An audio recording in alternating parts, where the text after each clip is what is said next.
for their September 14th meeting. We have minutes to approve from April 6th and June 16th. May I have a motion? There you go. That's Sarah Baldwin's. So moved. Motion to approve. That's Diane Conwell makes a motion. You have a second? So she gets one eventually. Pass the pen with it. Sarah, we're passing around name tags since we're a person now. So we can just do name I'll tag second. on that. Thank you.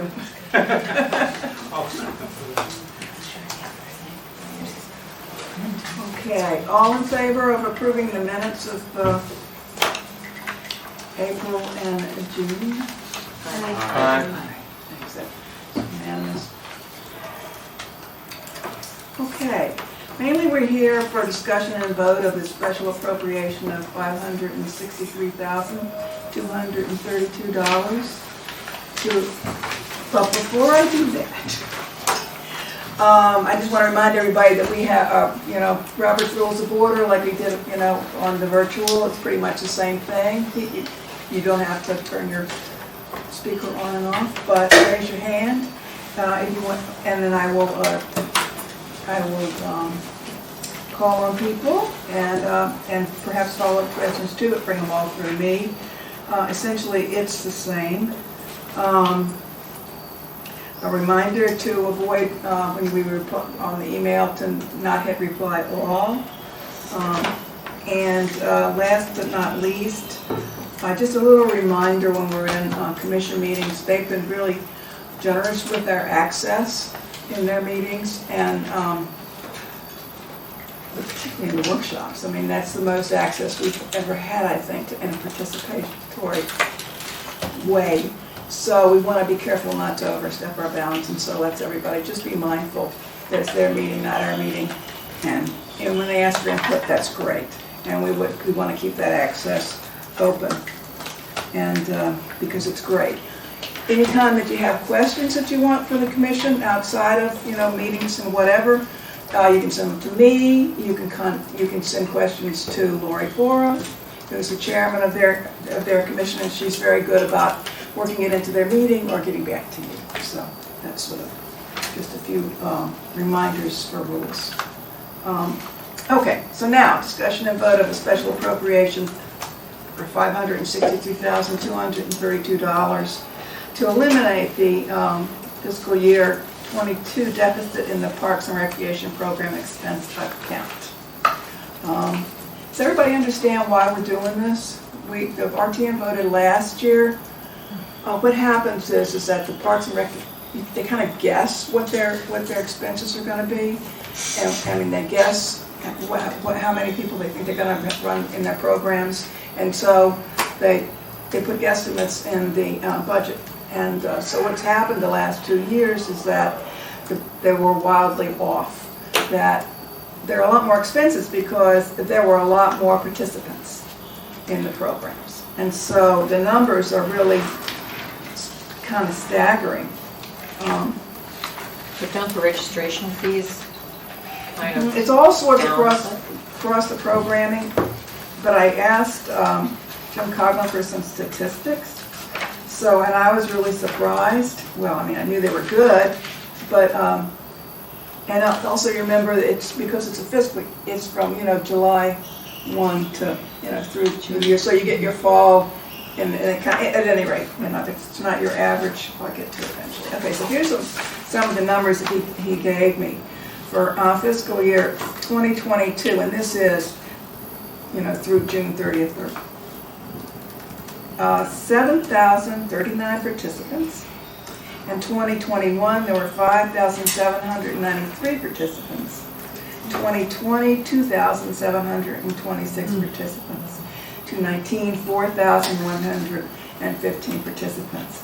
So you can see, although I think there was a dip in the paddle court revenue last winter when Omicron hit, and there were definitely less summer camp participants this summer, because people I think are back to traveling. But other than that, everything else is just going great, and if you've got a chance to read the director's report that's in that commission packet that I sent out, you'll see that, well, you can see everything for the fall is up, again, more. So, for next year, in the next year's budget, we won't be doing this because they put in that special fund for programming. So all the expenses and revenues will go into that. But for this year, we're still in the same position we were in last year. And so just so you know about the revenue too, for 22, the revenue was $1,372,186. In 21, it was $1,163,915, and in 2020, it was $495,333, and in 2019, $665,000. So even before COVID, I mean, they doubled what they were doing before COVID. So that's really exciting. And Jim said he was very busy. He's in charge of the programs. So, but that's an 18% increase in revenue from 21 to 22, and 131 increase in revenue from 2018 to 2022. So we're doing this because they got to balance the books at the end of the year. Last year, in June, they did a special appropriation of $250,000.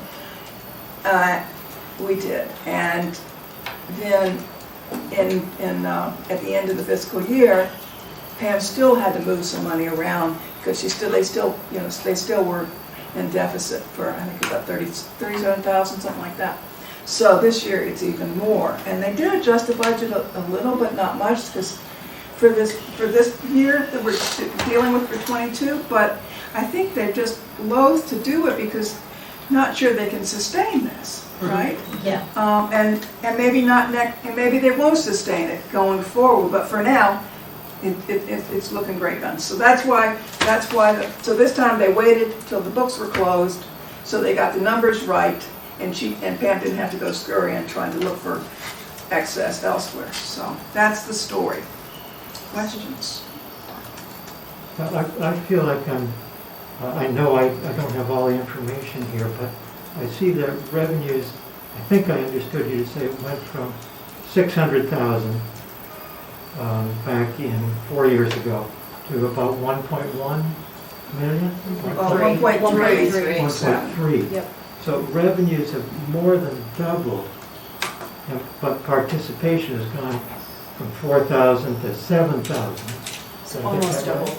Almost doubled. Almost doubled.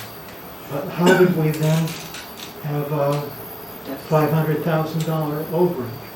That's the expenses. But where are they?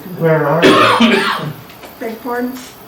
Expenses for what? Well, when you run more programs, you have more expenses for those programs. Yeah, but I'm looking for a detailed breakdown. They're not going to give us. I don't have a detailed breakdown. For example, they need to hire additional instructors, right? So if they're running And it's multiple very- camps and they've Well, added explain on the that. Ninja program at Cherry Lawn because it became successful, they might have run it only 1 day a week. Then they found out they could run it 4 days a week, right? And so But then- They're all you different. pay them for 4 days a week. Speculation, right? They don't We run have it at a the numbers. deficit. But they do. Nothing runs if they can't break even. But what they've done is really, and they're all cost different amounts. Yeah. But go ahead. So I think- Explain the accounting. Yeah. So, and correct me if I'm wrong, so you estimate each year versus guesstimate, I think they probably were trying to forecast off of unforecastable data. Yes. And we had a pre-COVID year, a COVID year, and then a post-COVID year. So this is just shoring up versus the budget. I understand that. Yeah. I'm So asking it's for adjusting. detail, and I think Adele said we don't have it. Well, I don't think we need it, because it's just adjusting a budget. It's a very small variance off of a very I large number. have, you can have, you might have some of it, but those were the year-end numbers that he took off the computer for us. We're just talking past each other. Yeah. What program? All of them. Well, I think Okay, to your point, we don't have it. And you're going on faith that the person that gave this is not Pulling a fast one. Yeah, exactly. I mean, he has the statistics. Obviously, if they were in the, more detail than this was in the budget. And probably There's like some to- detail. I'm on, in your camp here, mine is just basic logic question. If your revenues have more than doubled, the participants have more than doubled, how are you at a 500,000 plus deficit? versus When they- budget, just You're not versus budget, you're It's just not at a versus budget. deficit. So what was budgeted for these? Lower than what Lower was than- actual. 500,000. Less. They expected to see another dip down, but they went up. It's a good story. So think about Yeah. it, you forecasted, so we had a normal year in 19, COVID. Well, We then yeah. had a bounce up in 2021, and we thought, oh, probably gonna go back down to normal, but we went up again. Therefore, the budget was lower than what the actual was, and it's just shoring up. And Pam was also guided in, I remember, right? I believe that Kate guided her Absolutely. into not being overly optimistic about the numbers that are gonna come in, because again, we thought we were coming out, we knew we were gonna have, 3 more waves of It's a good different story. outcomes, so. So where does this money come from? It that's comes being from the general fund. We already have the money's in the revenue. Yeah. And is it Remember, the general town fund or is it Yeah, it all, Parks and Rec it all fund? comes, no, they don't, I don't think they do. All right, I'm just not I believe understanding it's in how the this, general fund. the money's For us, moving it's around. the general I guess fund. I'm I The learning. believe money's it's in the general fund. revenue? Beg your pardon? It's in the revenue? It's in the top Yeah, line. I believe the problem is An that accounting there's not a problem. profit and loss setup here, is there? Yeah. You've got budgeted this amount of expense, and you don't know what income is gonna come in. And whatever income came in, you're adjusting the income that came in probably to this, You're adjusting to the the You're expense that you, the actual. Well, you're adjusting the expenses, they just run more programs, if they, Yeah. we used to have a contra account. It used to all come out of the contra account.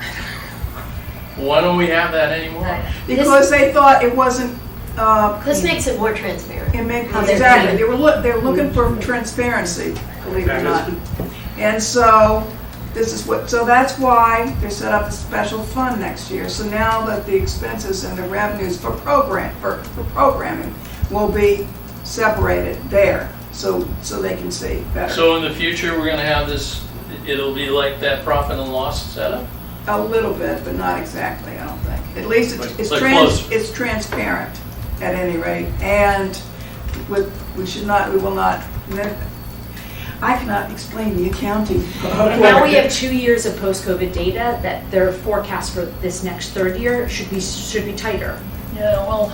I think they exit out at the end of the year. It goes down, they take it down to 0 at the end of the year. I mean, we're not Parks and Rec, so we're probably just there to suggest, but why don't they have it set up where, look, we spend so much on the programs, and we receive so much on the programs, and it's a kind of a profit and loss separate item that will answer all our questions at the end of the year versus a special, well, we need But a, the problem, I think the problem is that you're right, they need money in there for the seating, and I think that's where, it's the town administrator who decided that this is how they want to do it, it's not Parks and Rec. They were perfectly happy with the contra account. It worked just fine for years. But this is the town administrator's thought on how to get to better transparency, because you did need seed money in there. So you were constantly rolling it over. And so hopefully this is going to be more transparent. It's jolly hard to explain. I'm not an accountant. I think Jack Davis will explain, because I'm not going to do He that always part. Thank you does. very much. Jack, And then some. and then some. Jack will explain it in the RTM meeting far better than I can do it. But the bottom line is that this is just an accounting thing. It has nothing to do with how well, with anything else. It's simply accounting at the end of the year. And the Parks Department have just done fabulously. Yeah. It's accounting, but it's also understanding that they're forecasting off of somewhat unknown. We're still trying to figure out, they're still trying to figure out what's next, as so many people I think, are. yeah. So They you have just to did a understand lot that. better than expected, and it happened 2 years in a row. So, anyway. Any other questions? Andy, I can pass along that you would love to know the details of the programs. I would. Okay. Make a note I'm of with you that. on that one. Seems to make sense, right? They over-delivered, just so we know. Oh, No, that's all taking that good. on faith. Do you need someone to move the motion? Yes, well, I was gonna write it down first, and then I was gonna ask someone, you like a motion to, for a special appropriation of $563,232 to eliminate the fiscal year '22 deficit in the Parks and Recreation Program expense account. Okay, I will move that motion. okay, Patty Patty, Baumgartner. second. I second. Alyssa Mahoney. Right, you're Alyssa, yes? Okay. Alyssa, Alicia. Confusion. All those in favor? That's all safe. All those against? Abstaining. All those abstaining? Andy's abstaining.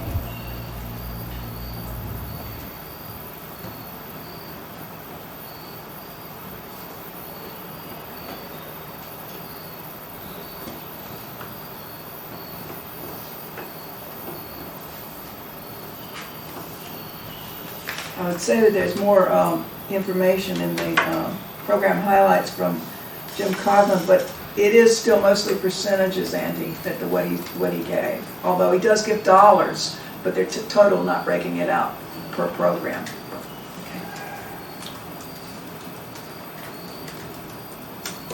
Okay.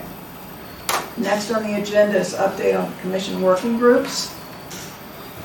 I think Patty's going to update us on a couple. I'll do 3 out of 4 if you want to do the 4th. Sure. Well, I'll start with the invasive group meeting. So for some of you that might be new, Alicia, the Parks and Rec Commission, under Lori Bora's guidance, decided to create some working groups on specific items that they were trying to kind of do deeper dives, more due diligence on, to make decisions on, or make decisions not to move forward on, so depending on the different projects. And they were kind enough to include some of the Parks and Rec committee people in this as well. And so some of us are on different ones. So I'll give you the update on the invasives committee. As you probably read through the newspapers and seen throughout some of our peer towns throughout Connecticut, invasives are taking over everywhere. And so we had Parks and Rec maintenance guy. There was one guy who's particularly good at trees, and he went around and identified any of the trees that were invasive, and he tagged those. And so he did that all the way throughout all our parks, which was pretty amazing. And then where the group decided to focus on was Cherry Lawn as the first spot, because the invasives are so bad that you can't even see that pond that was so beautiful. So if you've ever been to Waveney, you know what a beautiful job they've done down there, kind of clearing out their invasives, renovating their pond again, and replanting. And so the working group decided we're focusing on Cherry Lawn, and then we'll start to move on parks after that. And after spending, we probably had 8 to 10 meetings, where some were on-site meetings, some were via go-to meetings, and we have 2 master gardeners that are on the invasive committee. So for me, I'm like, okay, I'm the worker, tell me what to do and I'll yank it, or I can help logistically through things through town, but I can't necessarily identify things. So they were particularly helpful. And then Chris Filmer, who some of you all may know through the Darien Land Trust, who's wonderful. He is more of an advisor versus making every meeting. And my favorite line that he said was, it's like a battle plan. It's like you're patting and you're going out, and it's not a one and done thing. This is a 5, 10, 15-year plan. And so that's really what we've done. We've taken photos over the last 6, 7 months of what Cherry Lawn looked like, where all those invasives were, and we've taken pictures every other month so we can identify what they look like, spring, summer, fall, winter. So that was part of our battle plan. And then the next stage was Pam introduced us to someone who had done work for us in town prior, who was really quite impressive. And so the decision was made to, by the Parks and Rec Commission, but with our feedback, to go ahead and hire this gentleman and his associate to go in and focus on, we divided up to 3 sections at Cherry Lawn, A, B, and C. Quickly, A is closer to the pond on the left, this huge area that was so overgrown. You couldn't even see 2 of the magnificent trees. B was kind of where you ran parallel to the playground and coming up against the basketball court. And then C was really behind the gardens, and that was an area we felt that we could get volunteers to help at, with the exception of getting anything that's the high, very high things handing. They'd have to do that, or the Parks and Rec crew could do that. And so Charles and Stony Brook Turf started that work towards the end of August and worked through the first 2 days. So they basically worked for, I think it was 7 to 8 days. They even worked on Labor Day, really working to clear things out. So if you're not familiar, Sarah, I know you go to Cherry Lawn with your kids. I saw If you're her, not as actually. familiar, they've done a tremendous amount of work, and they were so careful. He was so knowledgeable on what was invasive, what wasn't, because that was our master gardeners were almost waiting to see, like, does this guy know what he's talking about? And they were really good, and they were eager, and they did it at a great price. And so that's what's occurred now. So we've had great progress on the invasives committee for that, and then the next stage will be maintenance. And so there's a whole plan of maintenance, how to maintain it, how to lay things down, how to get them when they start to come in, anything starts to come in after that, and then, the word nip it in the bud, so to speak.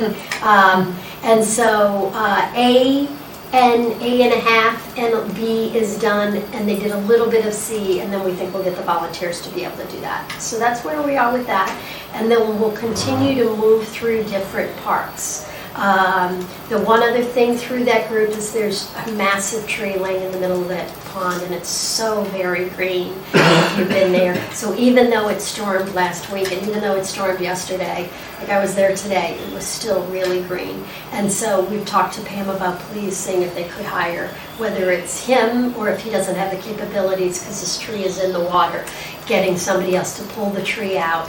We got to get water circulating there. There's so many kids that love to go down and fish and play, and it's, I realize everybody's lawn is dying, so there's been a horrible drought, but when you see it after it rains and it's still green, it's bad, it's not a great thing. So that's the next step on the invasives for Cherry Lawn, try and get that tree out, maintenance, and then move on to other parks. So great crew there.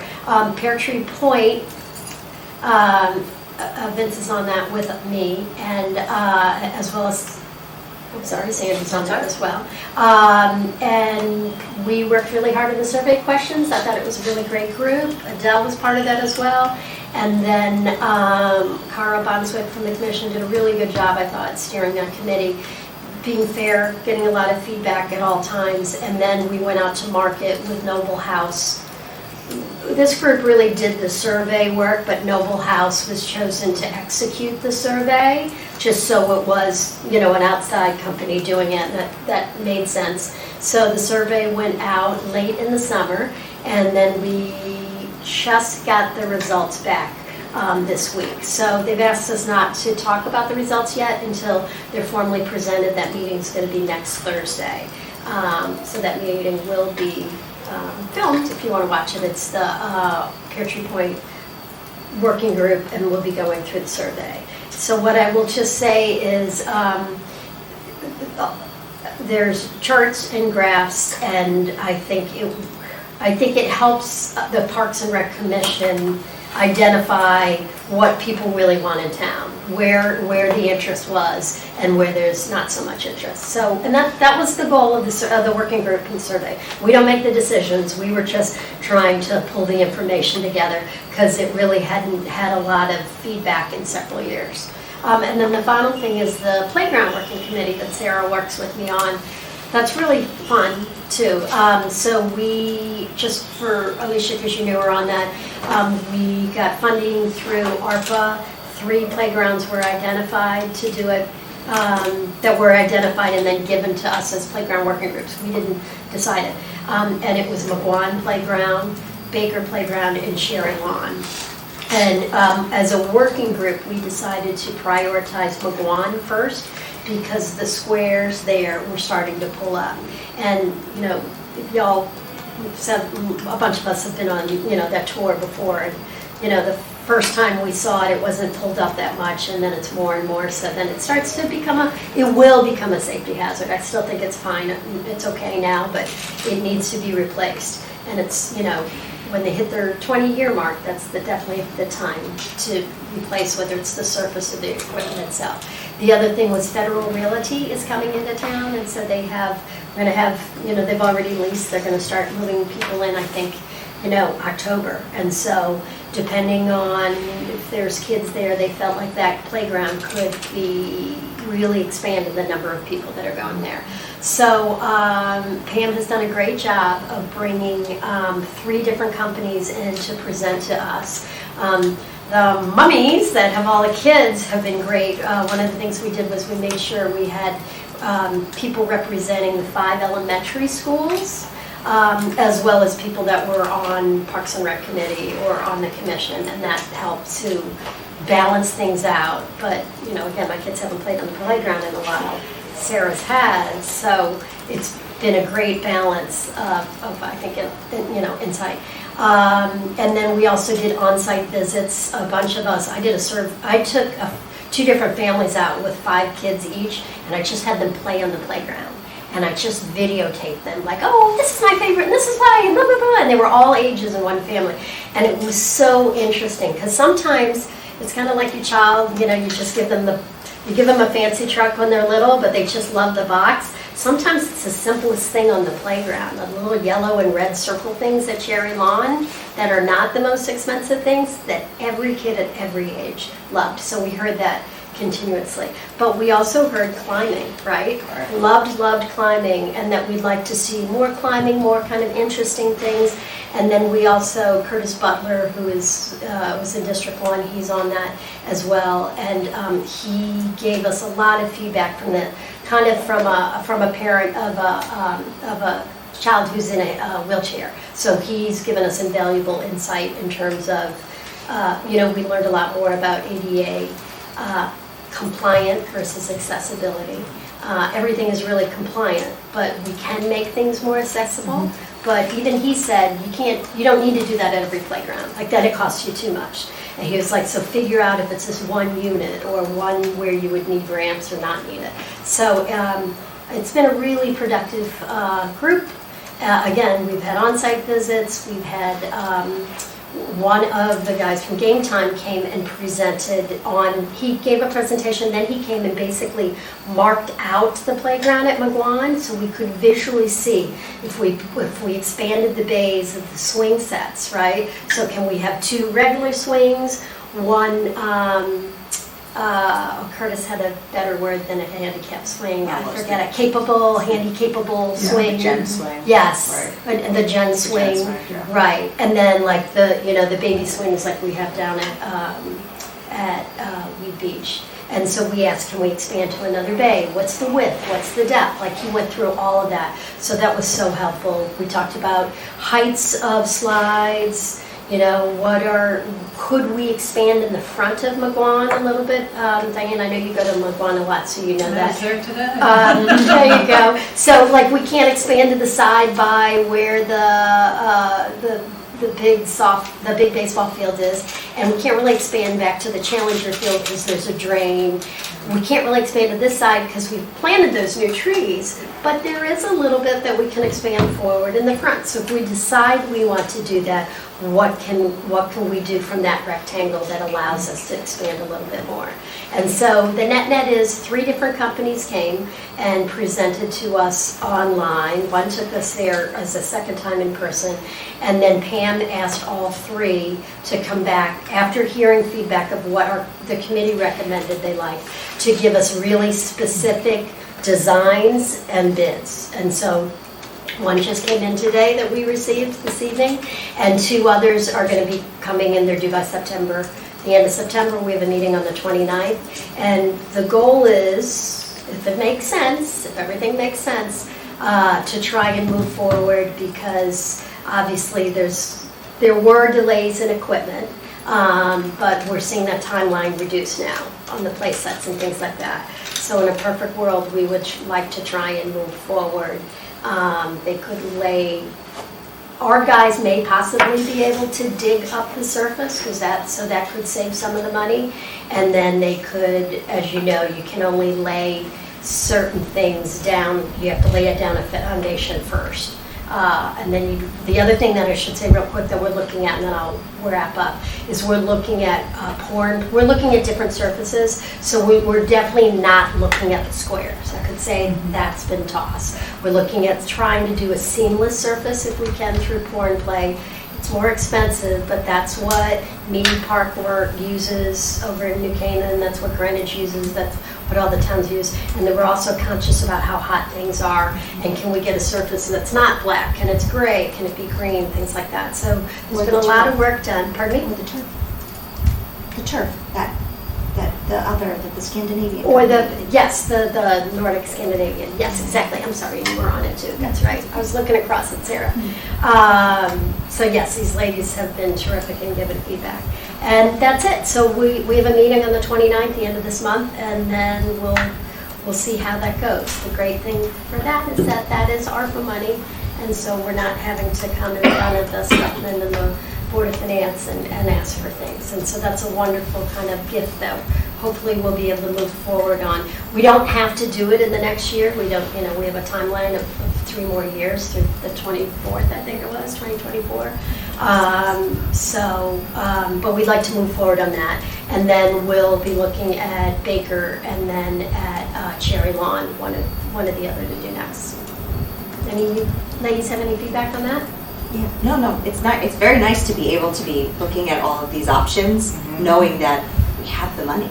Yeah. As opposed to trying to figure out how we're going to fundraise to make it happen. It's like, we have this. Yes. The hardest part has been having the companies come back and stay within budget. They seemed like very large budgets, but surprising that they are having a little difficulty coming back within the budgets. Longer time goes on, I guess. Yeah, but I think, these final proposals, though, I think they'll nip that. Yeah, and an example is maybe we don't do pour and play throughout the whole surface. Maybe we do it on a partial end, and we don't need it on another end. But it's been a great learning and fun.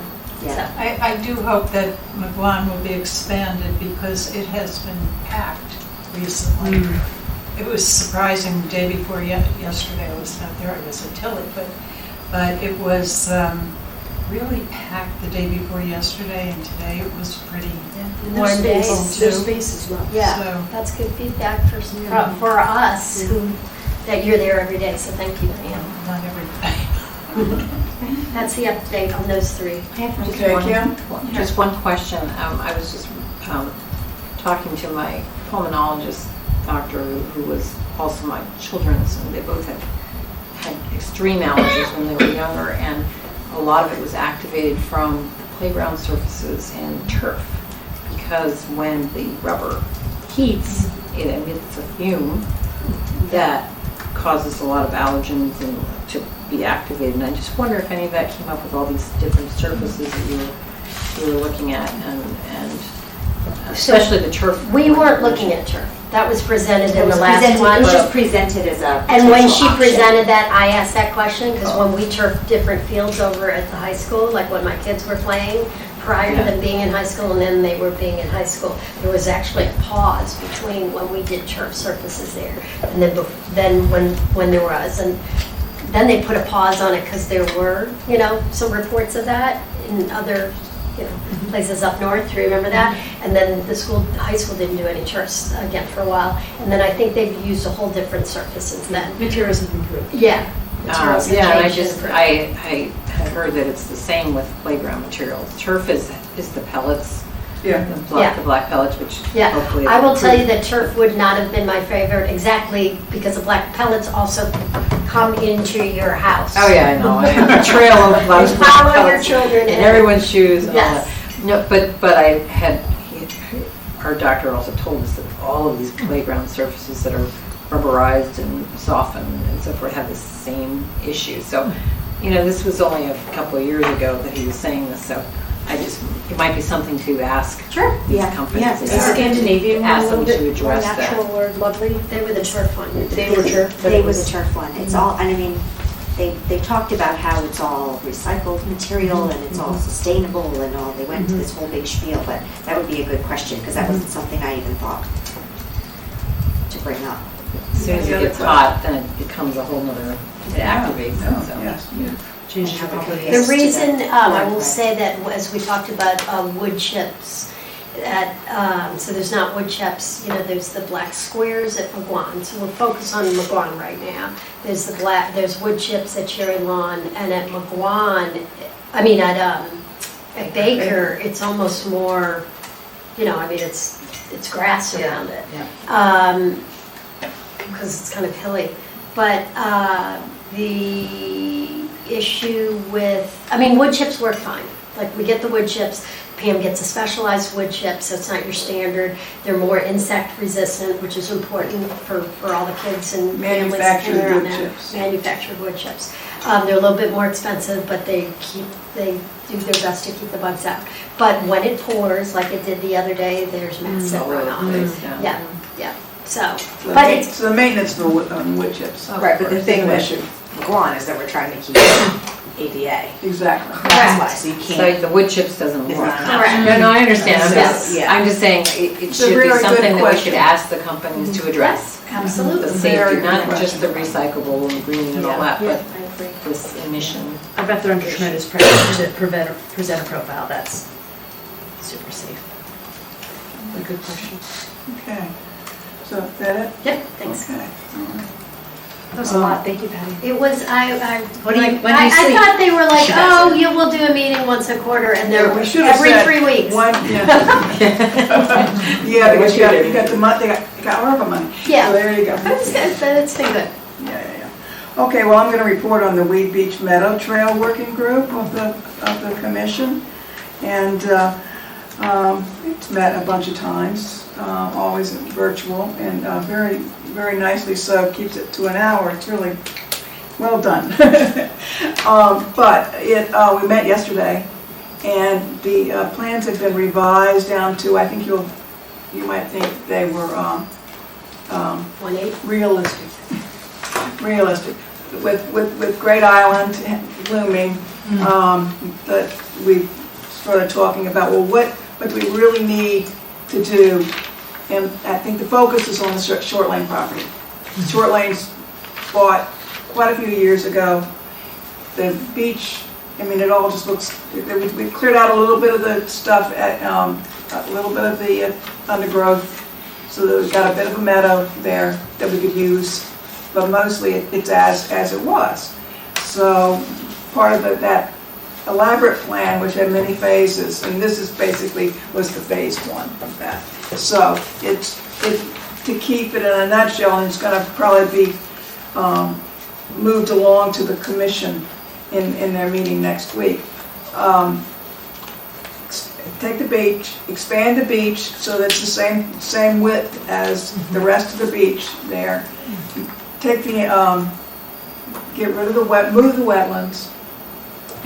Grade it, expand that meadow area that's there now, and put a walking trail around basically the perimeter of what I just described. You would put junior sailing would remain in the area where it is now. It would gravel an area for a working surface for them to use there. You need a path or a road or something to get to junior sailing. So at least that front part of that walking trail, you've got to have to get to where, so the junior sailing can get their things in and out of there. So it would just bring it all the way back around.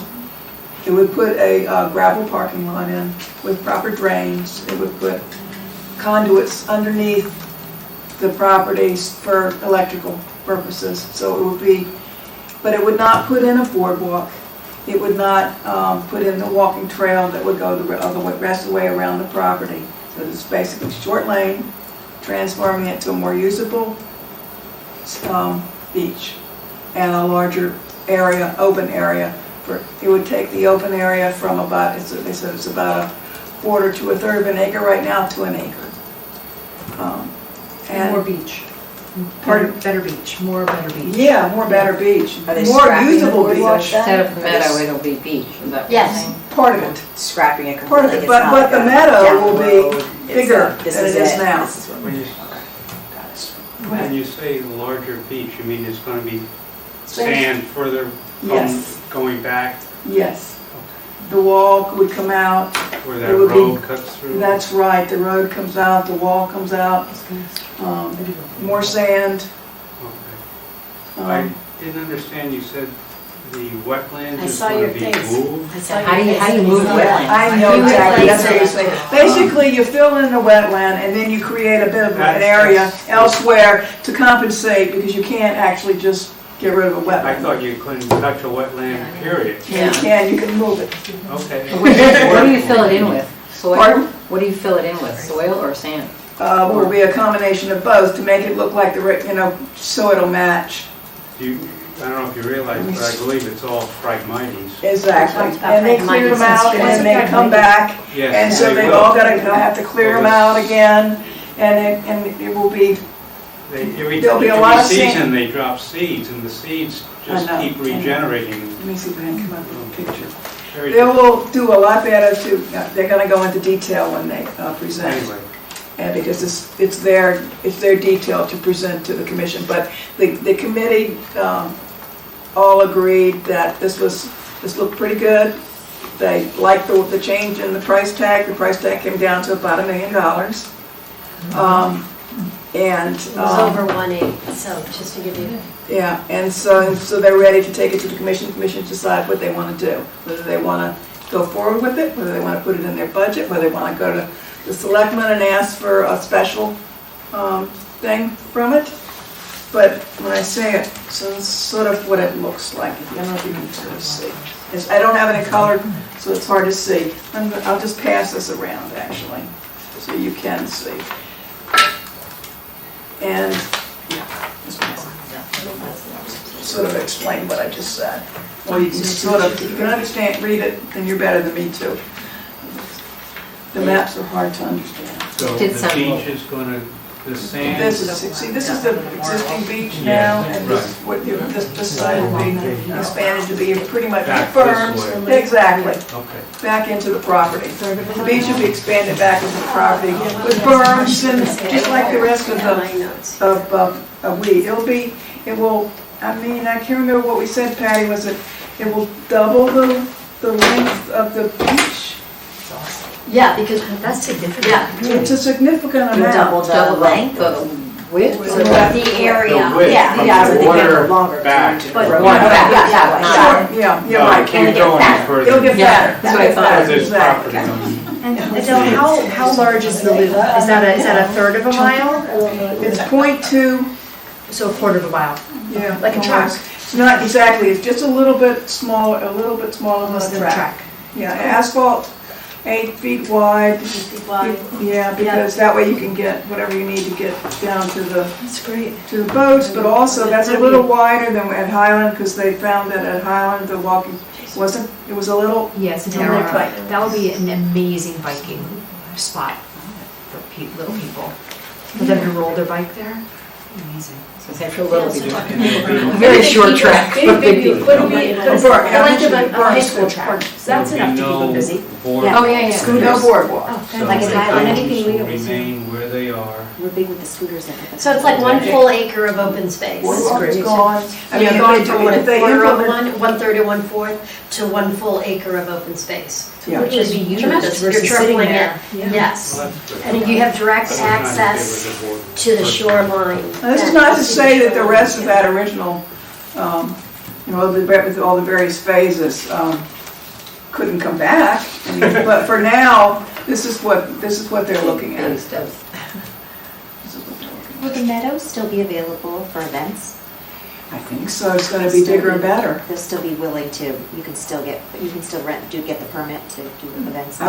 I would expect so. Yes. Okay. It's going to be much Much nicer. nicer. You'll see the beach more because you don't have. Yes, Yes. you'll- Yeah. that was my, and I asked Absolutely. that for our folks that are aging in place. I said, are we gonna have to, you know, or will it be accessible and not just where we have to make breaks all the way along? They said, no, it is a big open area. Does that have a name? Is it called Weed Weed Beach, Meadow? Meadow and Trail. I suspect it'll be We know. revised. Yeah. We had it revised, or if they go forward.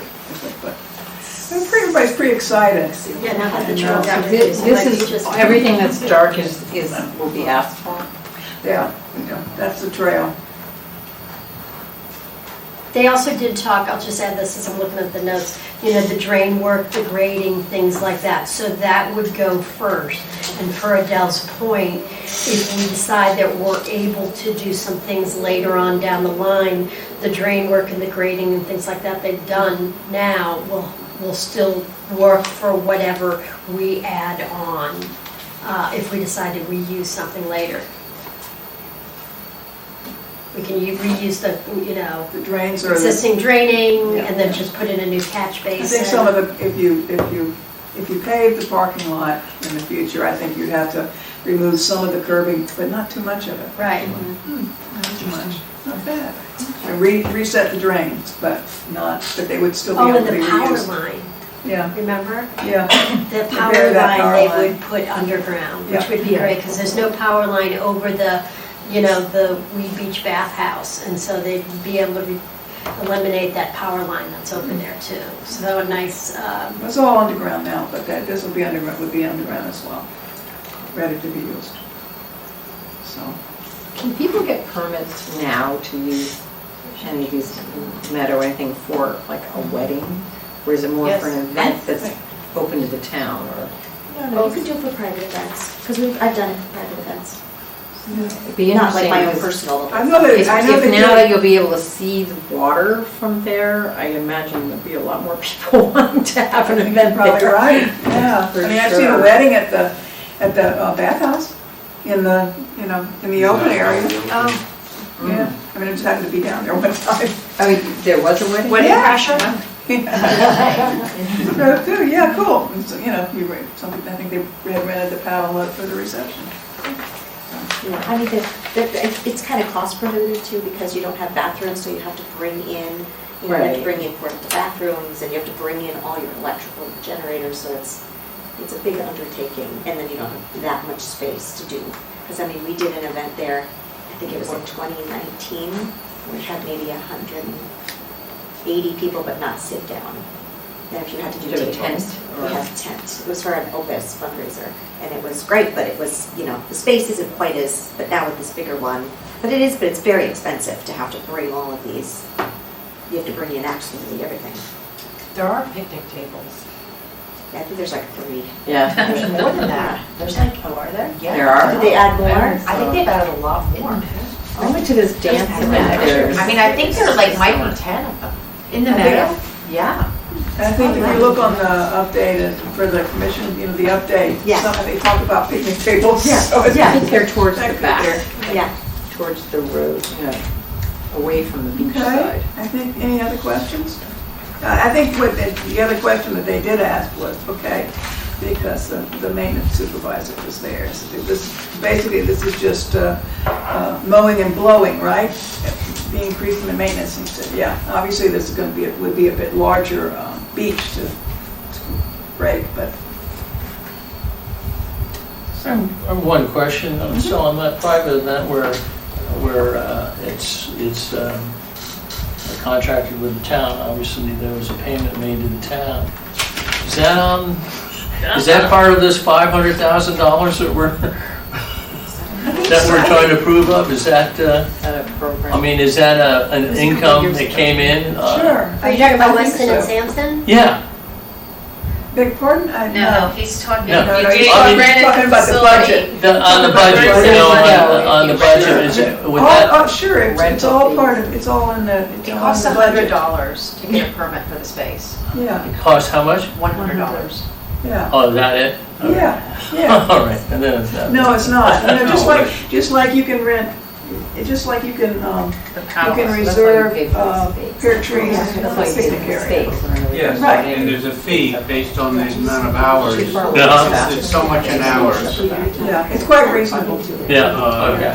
I don't think the town, we don't try to, the town doesn't, try to get rich off of people, actually. Everything's pretty reasonable. But you have Which is why they make money, but it's not, as much as you might think, perhaps. Okay, so, next, my chairman's report. We talked about a lot of, we pretty much have caught up. I think talking about the working groups, it's gone a long ways in catching up on what's going on. So just a couple of things.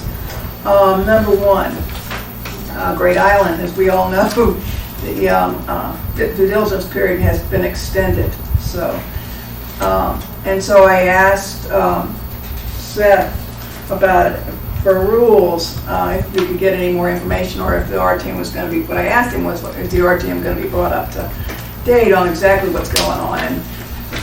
And so he said, he made a couple of comments at the, obviously it's still, everything's still quiet while they're doing the due diligence. But the two areas of concern remain: the environmental reclamation, I think that's what I wrote down, reconciling the environmental portion of it, and the access. Those are still the two things that we're looking at. You mean if there's contamination on the property? I think that's part of it. Yeah, that was part of it. So still, it's not new things that they're looking at. They're still doing their due diligence on those things. So, and that was as much information as we got. So.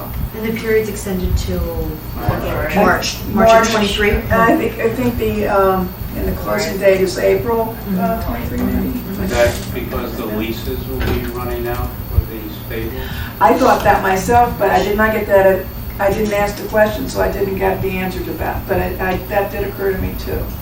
Yeah, leases did end March 1st, Yeah. yeah. And the access is a big thing. You gotta figure that out. And whether the fact that the rest of the property there, I mean, Oh, yeah, the Ziegler the pieces for Ziegler sale. pieces for That's sale, why the whether that has access- any But effect, that's a I have no separate idea. ownership. Yes, it is, yes, it is.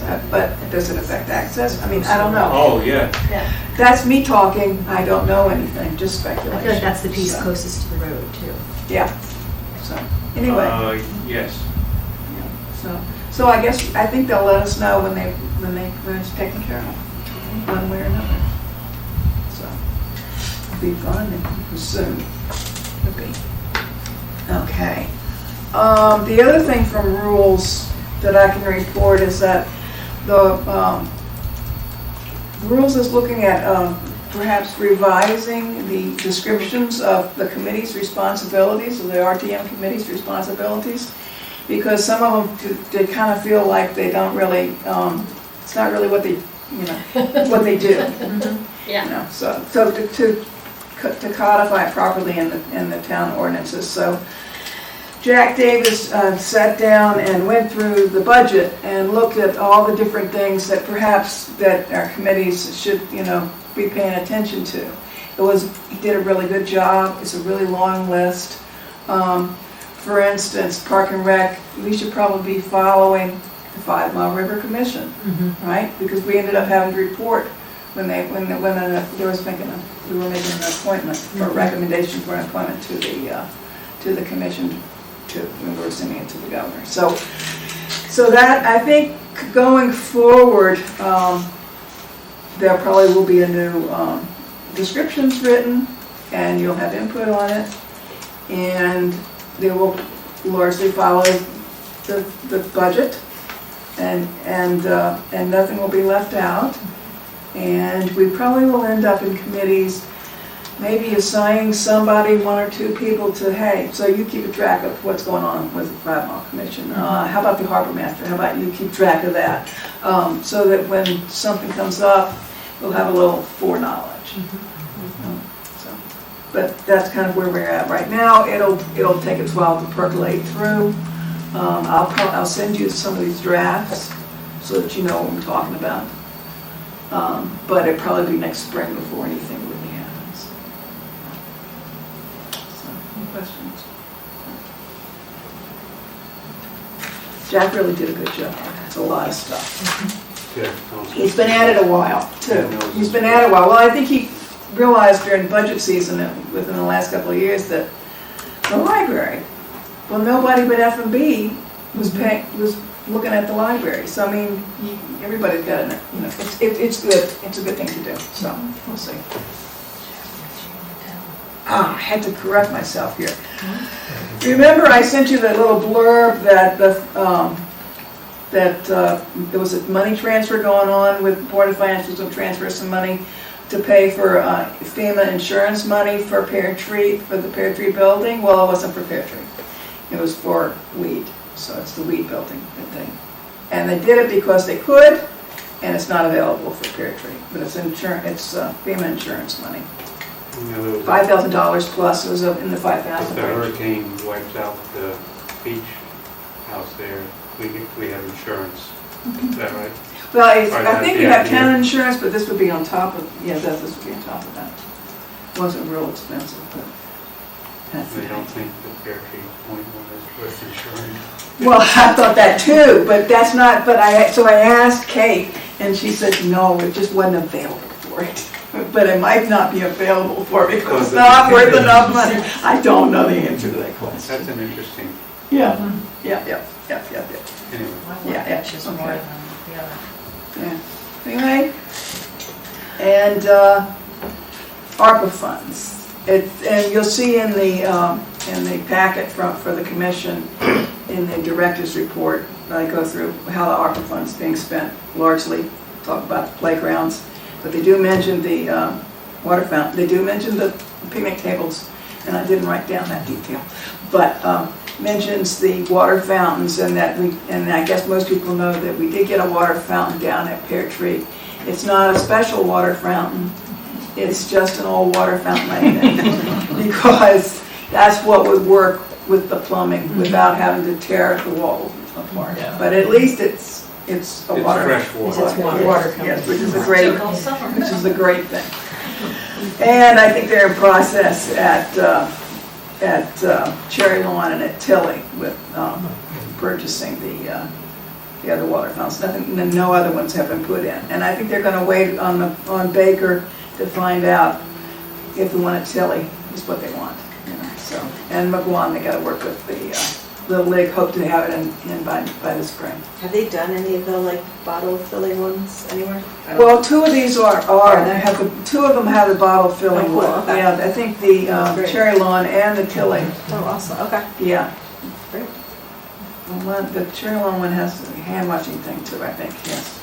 So it's, yeah. Dog. Okay. If it's hand washing, it's a dog, it's a low piece with the Well, dog. one- Dogs can wash. One's for the dog too, but there's something in there about hand washing. They're positive. All of it. I'm not sure what it was. Maybe I misread it. It did a lot. That was it. Anyway, but that was in the budget. The Cherry Lawn one was in the budget anyway, I remember. Yeah, so 4, 5. The gazebo at Cherry Lawn. I think the commission's still talking about it. They talked a lot about it in, was it July, right? They thought they were ready to go, but they're not quite ready to go, whether they're renovating or replacing, and there's a gift involved, and so we'll have to stay tuned to the commission meeting. I think they will be talking about it next week. And last but not least, the Fall Parks Tour, which I think is going to be on September 25th. That's a Sunday. October didn't work out so well for the commission this year, so, but that, you know, it's not set in stone. I think they'll talk about it next week, but it's looking like the 25th of September. And that's it for me for chairman's report. Adele, can I just say, because Sure. you're saying that about the parks, so depending on, today's September 14th, so if we're walking it on September 25th, they're redoing the tennis courts, those 3 Yeah, tennis courts exactly. right now. Tennis So courts that's all been gone. pulled out. Yeah, and they're paving it, so Yeah. we'll see some improvement there. We'll see some drastic, Yeah. big change. I don't know how far along it'll be, but that'll be fun. Yeah. For other business, I have a report from Cheryl. Just, I wasn't sure, can you just, I'm not really familiar with exactly what the Fall Parks Tour Oh, is. okay. What happens is the commission takes a walking tour of parks, and they pick 4 or 5 parks, which they will do next week, and decide which ones they're going to go visit. And then they pick a day, and it's usually a morning, and it starts at like 9 a.m., and then they move from park to park and just look. It's a great way of getting an idea of what capital projects they've done, what they think they might be doing, and, you know, what they need to do, what they like, what they don't like, you know, that kind of thing. And are we They expected to? they invite us to come along. You don't have to, it's not obligatory, but it's really useful, and it's a great way to give input one-on-one, you know, with the commission members. It's a nice way to get questions answered and to get input. They also, I assume, they said they were going to, so I would guess that they will also be inviting the Board of Finance, or at least part of the Board of Finance that are interested in Parks and Rec. So that's, Thank you. yeah. Just remember to dress, I didn't know, yeah, I had sneakers on, not good. Not good at all. It was very wet, wasn't it? Yeah, I went home after the first one, I was drenched. It was great, so dress. Because you were just It's worried. kind of like, no matter what the weather is, it'll happen. They do it, That's they do it. Because they have a Yes. Yeah. Yes. hard time finding it, so. So let me give you Cheryl's quick report here. This is from the Pear Tree Beach Building Committee report. I asked, okay, I asked Cheryl to give us an update, and then when she couldn't be here, so she had been in touch with Dan Biggs, and so this is what Dan Biggs says. This is where they are with Pear Tree Beach Building Committee, and that the permit documentation for the certificate of permission were submitted to the Connecticut Deep on July 22nd. There have been minor questions or clarifications that were provided to Connecticut Deep since the application's submission. Per the regulations, Connecticut Deep is required to make a decision regarding the application no later than October 20th. That's 90 days from August 12th. And this is the certificate of permission. This is about the raising the parking lot and rebuilding the boat ramp. That's where it's at. Just those 2 issues, not the building. Correct.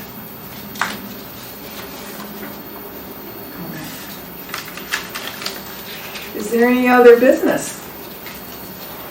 I just have a quick question Sure. about this Rock the Wave event on October It's 1st. canceled. Oh, it is? Yeah. Oh, They're gonna redo it. Well, wait a minute. I think that Rock Wave is the I one, think is that that's the the one free that's- concert? yeah, The that's right. Rocktoberfest at Highland Farm? That, No. no, that was canceled and replaced with this Rock the Wave event. Oh, okay. I think, that's what I read. anyway. Exactly. Yeah. I'm just wondering, I went to register for it, thinking I would need to buy a ticket or whatever, and it just said to register as a participant. There was no fee, there was no, well, It's it was free. It's free, but it didn't ask you like how many people, it just had me like check off that I was coming.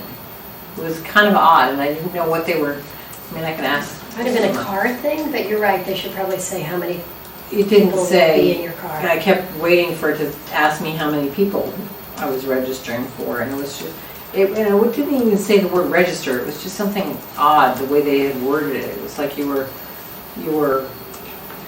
telling them you're gonna come, but just so they had an idea of how many people were interested. It was Maybe it wasn't worded very well. Right, but there was no like number of, head count or whatever. So I just wondered if anybody knew what. And that's at Wee Beach, do you know the date of that? October It's the 1st. first, yeah. And I didn't know if they were limiting the quantity of people coming in. We can ask the question. Wrote the time on there. We'll ask the question. 4 o'clock, Rock Waves concert. Okay. I'm sure we're gonna get more information on that between now and then. Okay, so if there's no other business, may I have a motion to adjourn? Okay. And Sandy, No, I don't. and Benny, all in favor? Aye. Aye. Good to see everybody. Thank you.